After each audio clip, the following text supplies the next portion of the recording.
Daghang mga ahensya sa gobyerno ang nakikiusa sa paningkamot sa kagamhanan sa lalawigan sa Sugbo sa paghatod og serbisyo ngadto sa katawhan sa kalungsuran.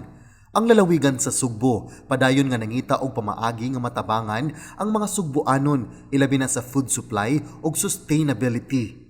Mao nga namugna ni Gobernador Gwendolyn Garcia ang Sugbusog Program ug Enhanced Countryside Development.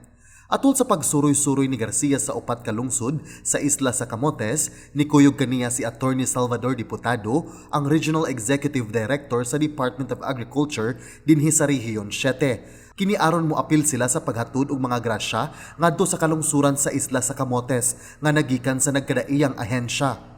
Gikan sa Department of Agriculture, mukabat sa 40 milyones ka pesos ang kantidad nga gibubo ni ini ngadto sa isla sa Camotes gikan sa Bureau of Fisheries and Aquatic Resources kun BFAR. 23 milyones pesos ni ini gamiton alang sa binhi og infrastruktura nga alang sa mag-uuma nga makatabang sa pagdumala sa yuta ug sa tubig sa mga plantasyon sa mais sa isla sa Camotes nga nakasinati og problema sa supply sa tubig. Samtang ang BFAR mihatag og agri-fishery nga mga materyales sama sa mga fishing boats ug cold storage facility ngadto sa mga lungsod.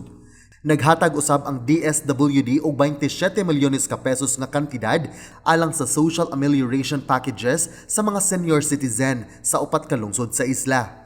Kahinumduman nga kaniadtong Abril 15, nakadawat usab ang isla sa Bantayan og 35.7 milyones nga proyekto sa agri-fishery nga makapadako sa programa sa seguridad sa pagkaon sa isla gikan sa DA. Bao na nga ganahan mi mong pakita gyud nga for as long as dunay political will gyud ang atong mga leaders naa gyoy makita.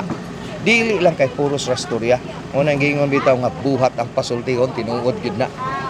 Napakita gyud na diri sa Cebu nga nothing is impossible basta dunay will ang atong government.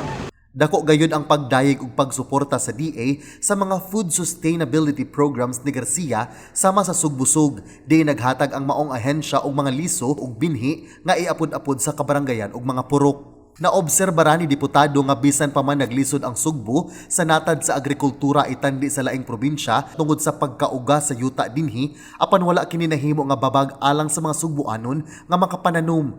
Tungod ni ini, iyang nakita nga hapit na makabuot sa Sugbo ang tinguha sa Kapitulyo nga mamahimo kining self-sustaining sa pag-produce ug kaugalingon nga food supply.